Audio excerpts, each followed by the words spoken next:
गुरुवार की सुबह लसूड़िया थाने के अंतर्गत आने वाले स्कीम नंबर 114 में रहने वाले कराटे ट्रेनर को घर के बाहर बुलाकर बदमाशों ने गोली मार दी। घायल अवस्था में उसे एक निजी अस्पताल में भर्ती किया गया, जहां उसकी हालत गंभीर बनी हुई है। लसूड़िया थाने के अंतर्गत आने वाले स्कीम नंबर 114 में रहने वाले अजय ठाकरे को गुरुवार की सुबह बदमाशों ने गोली मार दी। उसे घायल अवस्था में एक निजी अस्पताल में भर्ती किया गया, जहां घटना की सूचना मिलते ही पुलिस मौके पर पहुंची। घटना की जानकारी देते हुए एसपी ओपी त्रिपाठी ने बताया कि अजय ठाकरे कराटे ट्रेनर है। 3 लोगों ने उसे घर के बाहर बुलाया और गोली मार दी। वो गोली उसकी छाती में जा लगी, इसलिए उसे अस्पताल में भर्ती किया गया। प्रारंभिक जांच में इस बात का पता चला कि ये आपसी लेन देन का मामला है। आरोपियों की शीघ्र ही गिरफ्तारी हो जाएगी। घायल अजय पर छोटी ग्वाल टोली में एक प्रकरण दर्ज है और इसमें कुछ जो लोग पुराने इनके डिस्प्यूट चल रहे हैं, वो लोग संदेह के दायरे में अभी हमारी अलग अलग टीमें उनकी तलाश में गई हुई है और संभावना है कि हम जल्दी ही आरोपियों का पता लगा लेंगे और उनको गिरफ्तार कर लेंगे। सर, किसी आरोपी का मुख्य नाम आया? नहीं, अभी चूंकि पूर्व में इनके कुछ डिस्प्यूट्स हुए थे और ये कुछ लेन देन का विवाद भी सामने आया है, तभी इनके परिजनों से हम लोग बातचीत कर रहे हैं और इस संबंध में छोटी ग्वाल टोली में भी थाने में कुछ पुराना प्रकरण भी दर्ज हुआ था। उन सारे चीजों की भी हम लोग जानकारी इकट्ठा कर रहे हैं और उसके आधार पर हमें उम्मीद है कि हम जल्दी ही आरोपियों को पकड़ लेंगे। सर, जो घायल व्यक्ति है क्या वो भी एक नाबालिग लड़की के गायब होने के मामले को पुलिस ने अपहरण का मामला तब माना जब महिलाओं ने थाने का घेराव किया। महिलाओं की नाराजगी के बाद पुलिस ने आरोपी के खिलाफ अपहरण का मुकदमा दर्ज कर उसकी तलाश शुरू कर दी। मामला भंवरकुआ थाना क्षेत्र के राहुल गांधी नगर का है। यहाँ रहने वाली 13 साल की एक बच्ची बुधवार सुबह अचानक लापता हो गई। मामले में बच्ची के परिजन ने क्षेत्र के ही राहुल नामक बदमाश पर बच्ची के अपहरण का आरोप लगाया था, लेकिन पुलिस ने मामले में महज गुमशुदगी दर्ज की। शाम तक ना तो बच्ची का पता लगा और ना ही पुलिस ने मामले में तफ्तीश की। इस बात से क्षेत्र की महिलाओं का गुस्सा फूट पड़ा। महिलाओं ने शाम को थाना घेरा और पुलिस पर आरोपी से मिलीभगत का आरोप लगाया। महिलाओं का आरोप था कि राहुल के भाई ने भी पहले क्षेत्र में बच्चियों का अपहरण किया है। आके लेके गए क्योंकि इन लोगों का काम ही है दूसरे के बच्चियों को कुछ न कुछ खिलाते रहते हैं और ऐसे ही करते हैं। कौन सी स्कूल में पढ़ती है? ये वैष्णो विद्यालय पिपलिया वाला पे। तो क्या लगता है नशीला पदार्थ कुछ? हाँ। महिलाओं के गुस्से के बाद पुलिस ने तफ्तीश की और उसके बाद आरोपी के खिलाफ अपहरण का मामला दर्ज किया। की रिपोर्ट की थी। गुमशुदगी की जांच पर से आरोपी राहुल के खिलाफ 363, 366 का अपराध पंजीबत किया गया है और उसे शीघ्र तलाश कर शीघ्र गिरफ्तार किया जाएगा। ठीक है। मामले में पुलिस अब आरोपी की तलाश कर रही है। मध्य प्रदेश सरकार द्वारा भ्रष्ट अपराधियों की संपत्ति रासात करने के कानून पर मोहर लगते ही इंदौर की अदालत में माननीय जज अवनींद्र सिंह ने अपना पहला फैसला सुनाया। उन्होंने इंदौर के आरटीओ ऑफिस में कार्यरत रमेन धुलधोई की 1 करोड़ से अधिक की संपत्ति रासात करने के आदेश जारी कर दिए। मध्य प्रदेश शासन ने आय से अधिक संपत्ति बनाने वाले नौकरशाह के लिए 2011 में कानून बनाकर उसे लागू करने के आदेश जारी कर दिए, जिसके चलते गुरुवार को इंदौर की जिला कोर्ट में माननीय न्यायमूर्ति अवनींद्र सिंह ने प्रदेश में पहला फैसला सुनाते हुए एआरटीओ रमन धुलधोई की 1,18,82,791 रुपए की संपत्ति रासात करने के आदेश जारी कर दिए। इस बारे में शासन के वकील रामेश्वर नाथ भार्गव ने बताया कि दिसंबर माह में रमन धुलधोई के घर लोकायुक्त के छापे में करोड़ों की संपत्ति का खुलासा हुआ था। इस मामले का चालान 17 अप्रैल 2012 को कोर्ट में पेश किया गया, जहां संपत्ति रासात करने के आदेश जारी हुए। इन संपत्तियों में मुरैद में 5.5 हेक्टेयर जमीन, 723 ग्राम सोना, 4.25 किलो चांदी और सांवेर के 3 प्लॉट हैं। मध्य प्रदेश विशेष लोक अधिनियम 2011 का ये आज पहला फैसला आया है। इसमें एक आरटीओ में रमेंद्र साय ग्रेड 3 थे, उनके यहाँ दिसंबर 2011 में छापा पड़ा था और छापा में मकान, खेती की जमीन, प्लाट्स, सोना, चांदी, काफी संपत्ति जब्त हुई थी और उसके बाद इन्वेस्टिगेशन में इस कानून के तहत धारा 13(1) में एक आवेदन न्यायालय में अप्रैल में पेश किया गया था कि इस संपत्ति का अधिग्रहण किया जाए।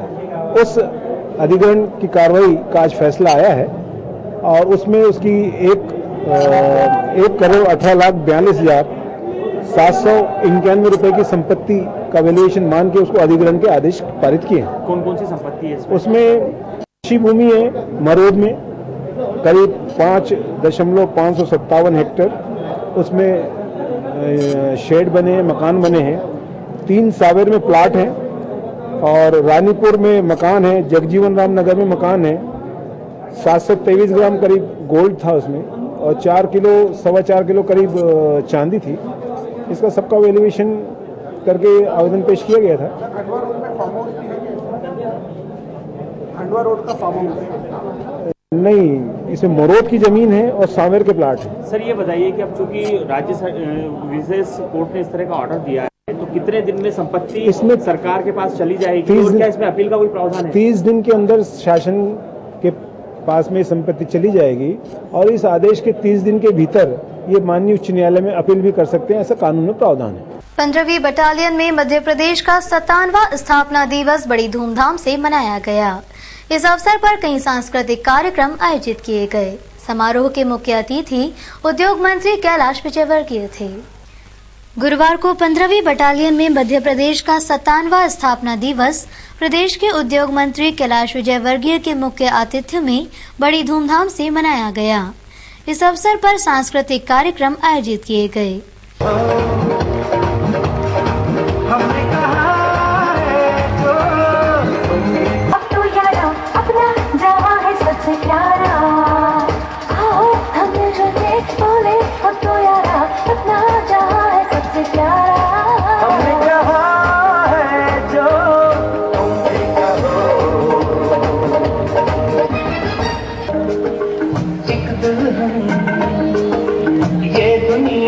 दुल्हन के माथे की बिंदिया, ये मेरा India, I love my India, I love my India। ये दुनिया एक दुल्हन, ये दुनिया एक दुल्हन की बिंदिया, ये मेरा love my India, ये मेरा इंडिया।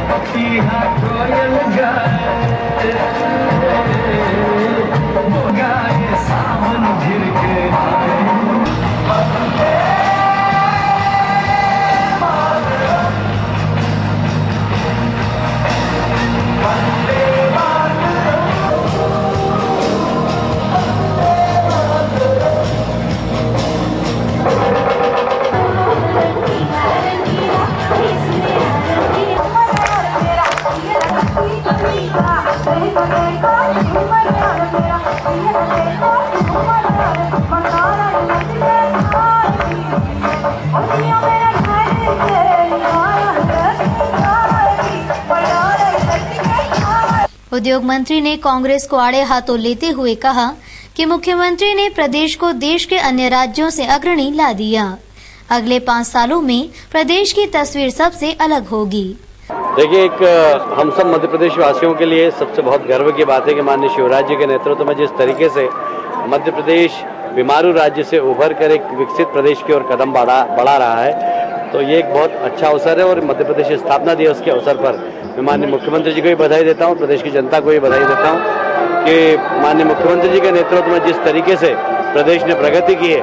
पिछले दिनों निवेशक सम्मेलन के अंदर देश भर के निवेशकों ने जिस तरीके से मध्य प्रदेश में रुचि दिखाई है, यह मध्य प्रदेश देश के सबसे अग्रणी पंक्ति में आकर खड़ा होगा, ऐसा हमारा मानना है। कांग्रेस और उसके प्रदेश अध्यक्ष दोनों ही फर्जी हैं। वे हम पर क्या फर्जीवाड़े का आरोप लगाएंगे। दिग्गी से मेरे व्यक्तिगत संबंध है, लेकिन मुझे उनसे राजनीतिक लड़ाई लड़ना होती है तो मैं पीछे नहीं हटता। उन्हें मेरी सलाह है कि वे फिजूल बयानबाजी ना करें। देखिए, दिग्विजय सिंह जी तो कुछ भी कर सकते हैं। आजकल जिस तरीके से वो बयानबाजी कर रहे हैं तो किसी को भी कुछ भी कह सकते हैं। पता नहीं ये प्रमाण पत्र उन्होंने किसने दिया। बाकी कभी कभी उनके बयानों पे, चूँकि हम मध्य प्रदेश के वासी और वही मध्य प्रदेश के, तो हमें भी शर्म महसूस होती है, इस प्रकार के बयानों देते हैं। पर अब चूंकि हमसे हमारे वरिष्ठ नेता, तो उनके बारे में कोई टिप्पणी नहीं करूंगा, पर इतनी जरूर एक छोटे भाई की हैसियत से सलाह दूंगा कि कम से कम सोच समझ के बयान दे, जिससे मध्य प्रदेश वासियों की छवि खराब नहीं हो, क्योंकि आप मध्य प्रदेश के नेता हैं। दशहरे के दिन परदेशीपुरा थाने परिसर में गोली चलने की घटना में एसआई शर्मा को दोषी पाया गया। इस मामले की जांच कर रहे सीएसपी दंडोतिया ने कहा कि उस पर प्रकरण दर्ज किया जाए या नहीं, इस बात का फैसला आईजी करेंगी। दशहरे के दिन परदेशीपुरा थाना परिसर में हथियारों की सफाई के दौरान एसआई एसडी शर्मा से गोली चल गई थी। इस हादसे में मनोज नामक एक मासूम घायल हो गया था। इस मामले की जांच सीएसपी राजेश दंडोतिया को सौंपी गई थी। इस जांच में एसआई शर्मा दोषी पाए गए। उन्हें पहले भी सस्पेंड किया जा चुका है। उन पर आपराधिक प्रकरण दर्ज हो या न हो, इसका फैसला आईजी को करना है।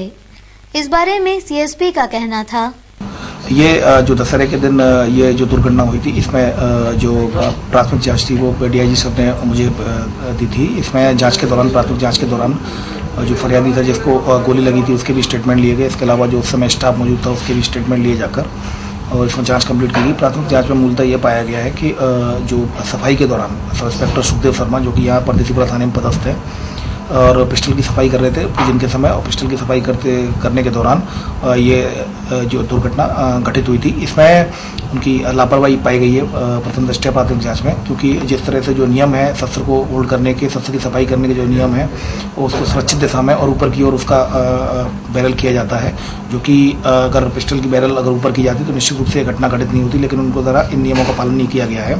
तो ऐसी स्थिति में प्राथमिक जाँच में ये इनकी घोर लापरवाही पाई गई है और जाँच प्रतिवेदन माननीय डीआईजी महोदय को भेज दिया गया है। किस तरह की कार्रवाई की जाएगी? इसमें विभागीय कार्रवाई, चूंकि ऑलरेडी इसमें जांच सिद्ध हो गई, लापरवाही की पाई गई है। विभागीय कार्रवाई जो सीनियर ऑफिसर्स जो डिसाइड करेंगे, जो विभागीय कार्रवाई हो सकती है, जिस तरह की जो पनिशमेंट्स हैं वो सीनियर ऑफिसर्स डिसाइड करके उसमें कार्रवाई होगी। सर, वैसे पनिशमेंट के रूप में दिया क्या जाता है? पनिशमेंट कैसे दिया जाता है? पनिशमेंट ये डिपेंड करता है कि किस तरह की घटना है, उसमें इंटेंशन क्या है, और ये एक्सीडेंटल केस है या फिर बाय इंटेंशन किया गया है। तो इसमें मेजर और माइनर पनिशमेंट ये ऑलरेडी पुलिस रेगुलेशन में, और ये सभी जो पुलिस रेगुलेशन में दिए गए हैं और उसके कंडक्ट के बारे में भी। तो उसमें जो भी जिस तरह की जो घटना होती है, जिस तरह का कृत्य किया गया है, उस कृत्य के आधार पर सब उसके प्रोस एंड कॉन्स डिसाइड करके और फिर उसमें पनिशमेंट दिया जाता है। तुकोगंज पुलिस ने जलाबदर बदमाश को उसके घर से ही गिरफ्तार किया। उसे 6 माह के लिए जलाबदर किया गया था। उस पर करीब 24 अपराध दर्ज हैं। तुकोगंज थाना प्रभारी अशोक तिवारी के मुताबिक मुखबिर से सूचना मिली थी कि राकेश पिता बद्रीलाल भामी निवासी गोमा की फेल जलाबदर के दौरान अपने ही घर में रह रहा है। इस पर पुलिस ने घेराबंदी कर उसे धर दबोचा। उस पर 24 से अधिक अपराध दर्ज हैं। प्रशासन ने उसे 6 माह के लिए जलाबदर किया था। और उसकी शिकायत प्राप्त हुई तो कल हमारे एसआई सेंगर, आरक्षक केके और सचिन के द्वारा इसको पकड़ा गया है, जिसके बाद में एक चाकू मिला है। आरोपी को पुनः 14 मध्यदार सूचना नियम के अंतर्गत गिरफ्तार कर न्यायालय पेश किया जाएगा। इंदौर प्रेस क्लब में ग्लोबल इन्वेस्टर मीट पर कांग्रेस ने कई सवाल उठाते हुए एक प्रेस कॉन्फ्रेंस आयोजित कर कहा कि करोड़ों के करार का फर्जीवाड़ा कांग्रेस शीघ्र ही सबके सामने ले आएगी। इस मीट में भूमाफिया भी नजर आए थे। गुरुवार की सुबह शहर कांग्रेस अध्यक्ष प्रमोद टंडन और प्रवक्ता नरेंद्र सलूजा ने पत्रकारों से चर्चा करते हुए कहा कि पिछली 5 मीटों की तरह इस बार भी लाखों करोड़ों के करारों का झुंझुना दिखाकर प्रदेश की तस्वीर बदलने और विकास को झूठा बताया। इस फर्जीवाड़े का खुलासा कांग्रेस शीघ्र करेगी। ये समिट केवल चुनावी चंदा इकट्ठा करने का तरीका था। यहाँ जितने भी बड़े निवेशक आए उन्होंने कोई MOU साइन नहीं किए। ये पूरा आयोजन भाजपाई हो गया। वहीं सरकारी मशीनरी और जनता के पैसे का जमकर दुरुपयोग किया गया।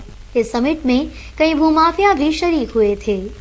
कांग्रेस पार्टी बड़े दुख के साथ इस बात को कहती है कि ये पूरा एक सुनियोजित मुख्यमंत्री जी का षड्यंत्र है। 2013 में इन बड़े उद्योगपतियों से बड़ा चंदा लेने के लिए आओ भगत करके खिलाया पिलाया घुमाया और वापस चले गए। वो कांग्रेस पार्टी आरोप लगाती है कि इन सब पुराने MOU में कितने धरातल पर आए, कितने उद्योग लगे, और कोई भी समिट की सफलता उस समय जाकर सिद्ध होती है जब वो धरातल पे नजर आते हैं। ये एक काल्पनिक घोषणाएं की गई हैं। हम तो आज भी विकास के पक्षधर हैं, लेकिन कृपा करके मुख्यमंत्री जी इस प्रदेश को छलो मत, इस प्रदेश की जनता से झूठ मत बोलो, निवेशकों से झूठ मत बोलो।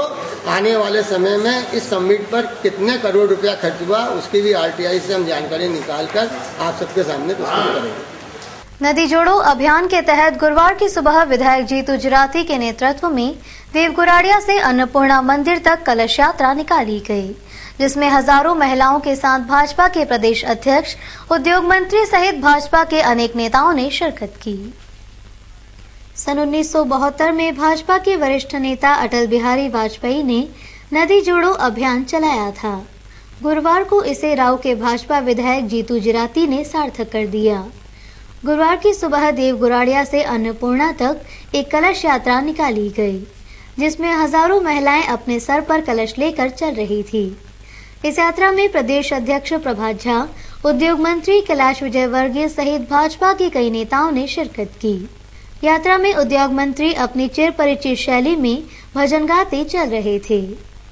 इस दौरान प्रदेश अध्यक्ष प्रभात झा ने कांग्रेस को कटघरे में खड़ा करते हुए कहा कि कांग्रेस शुरू से ही चंदाखोरी और फर्जीवाड़े में लिप्त है। उन्हें प्रदेश के मुखिया का अच्छा काम समझ में नहीं आ रहा। उनके अच्छे काम की तारीफ सार्वजनिक रूप से करने के लिए कलेजा चाहिए। नदी जोड़ो का सपना अटल जी ने देखा और मुख्यमंत्री ने उसे अमली जामा पहनाया है। नायक माननीय शिवराज सिंह जी चौहान ने, हम बहुत निकट ही आज तो मां कनकेश्वरी जी की कथा और ये इसके उपलक्ष्य में जीतू जिराती जी ने किया है और ये राम कथा चलेगी, लेकिन एक बहुत भव्य लाखों की संख्या में दीपावली के बाद उज्जैन में क्षिप्रा के तट पर हर मालवा के एक एक गांव से माता बहनें आएंगी और अपने जन नायक का अभिनंदन करेगी। इस बहुत बड़े प्रोजेक्ट पे प्रारंभ हुआ है, इसका काम शुरू हो गया है। पहला चरण 1 साल में पूरा होगा, जिसके लिए 442 करोड़ रुपए कुछ बताया गया है। वो रिलीज भी हो गया, टेंडर भी हो गया, काम शुरू भी हो गया है और यह अपने आप में मायने रखता है। दूसरे फेज के लिए भी मुख्यमंत्री इनके साहस को, शिवराज जी ने जो साहस प्रस्तुत किया है वो साहस अभिनंदनीय है और हम सब लोग इसके लिए इतने प्रसन्न हैं कि आज मालवा जब हरियाली रेगिस्तान की ओर बढ़ रहा था, उसको हरियाली देने का काम मुख्यमंत्री शिवराज जी ने किया है। बहुत बहुत बधाई की बात। आज मध्य प्रदेश स्थापना दिवस है, क्या पूरे प्रदेश में शासकीय तौर पर जहां स्थापना दिवस मनाया जा रहा है, वहीं भारतीय जनता पार्टी हर स्थान पर, हर जिले में, हर मंडल में कोशिश कर रही है कि समृद्धि दिवस के रूप में हम इसे मनाएं। हम हर साल मनाते हैं। इस साल भी अभी मैं यहाँ से 1:30 से 2 के बीच में निकलूंगा, भोपाल पहुंचूंगा। भोपाल में 5:30 बजे समृद्धि दिवस मनाया जाएगा और उसके बाद जो शाम का शासकीय कार्यक्रम है उसमें भाग लूंगा। पूरा प्रदेश, आपने अभी देखा इंदौर में इन्वेस्टर मीट 3 दिन का था, विकास के मायने बदल दिए।